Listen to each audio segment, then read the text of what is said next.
여러분 안녕하십니까? 나눔과 배려를 실천하는 복지TV 전북방송이 10월의 마지막 날에 보내드리는 이슈 브리핑 전북입니다. 제22대 국회 첫 국정감사가 끝났습니다. 17개 국회 상임위원회가 채택한 802곳 피감기관을 대상으로 한 달 동안 실시됐습니다. 이번 국감은 처음부터 이재명 대표 사법 리스크와 김건희 씨를 둘러싼 각종 의혹 등 민감한 전국 뇌관을 안고 시작했습니다. 아니나 다를까 여야는 처음부터 주도권 잡기에 사활을 걸었고 대치 전국은 더욱 가파른 정점으로 치달았습니다. 야권은 이번 국정감사에서 도이치모터스 주가 조작과 명품백 수수 등 김건희 여사의 각종 의혹들을 제기하며 파상 공세를 펼쳤습니다. 여기에 최근 명태균 씨 폭로로 촉발된 공천 개입과 이권 개입, 보훈 인사 문제 등 추가 의혹들을 제기하며 공세를 이어갔습니다. 특히 명태균 씨의 잇따른 폭로는 진실 공방으로 이어지며 여야 간 치열한 난타전이 벌어졌습니다. 야당의 파상 공세의 여상은 이재명 대표 사법 리스크로 맞서면서 국감장이 성토의 장으로 변질되기도 했습니다. 감사장에 나온 피감기관 증인들의 태도도 또한 목불안견이었습니다. 모르쇠로 일관하거나 자료를 제출하지 않는 것은 물론 질문하는 의원에게 대드는 일도 다반사였습니다. 급기야 욕설 파문까지 일었습니다.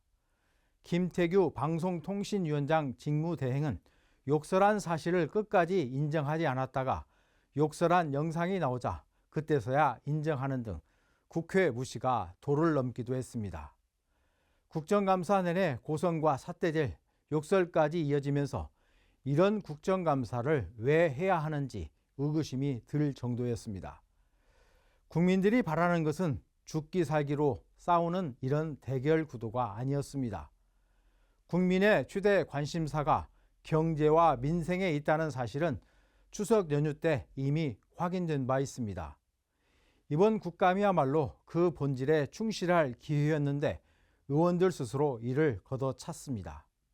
시작부터 정쟁으로 시간만 허비하고 민생은 찾아보기 힘들었습니다. 자영업자와 서민들은 죽겠다고 아우성이지만 이들의 목소리는 뒷전으로 밀렸습니다. 또 이번 국감에서 전북 출신 의원들은 초선에서 5선에 이르기까지 나름 활약을 펼치며 합격점을 받았다는 평가입니다. 하지만 결정적인 한 방이 없어 아쉬움을 남겼습니다. 특히 정쟁 국감으로 인해 전북 현안이 묻힌 점은 너무나 아쉬운 대목입니다. 대광법 통과와 재상금융중심지, 공공의대, 새만금 데이터센터 송배전 문제, 군산형 일자리, 전북특별자치도 특례 확대 등 시급한 전북 현안을 제대로 챙기지 못했습니다. 말도 많고 탈도 많았던 국정감사가 끝났습니다. 이제 정치권은 민생과 전북 현안을 챙겨야 할 때입니다.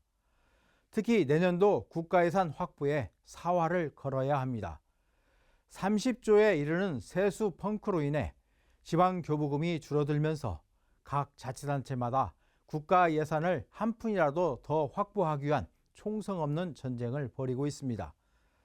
따라서 정치권은 도내 지자체와 함께 가용한 모든 네트워크를 동원하고 국회 심의에 전략적으로 대응하는 등 예산 확보를 위한 전방위적인 노력에 나서야 합니다. 정치권의 분발을 촉구합니다. 나눔과 배려를 실천하는 복지TV 전북방송이 10월의 마지막 날에 보내드린 이슈 브리핑 전북입니다. 이 방송은 환자중심병원 전주 대자인병원, 물의 새로운 혁명을 이끄는 수소수 생성기 슈퍼바이오 지원으로 제작됐습니다.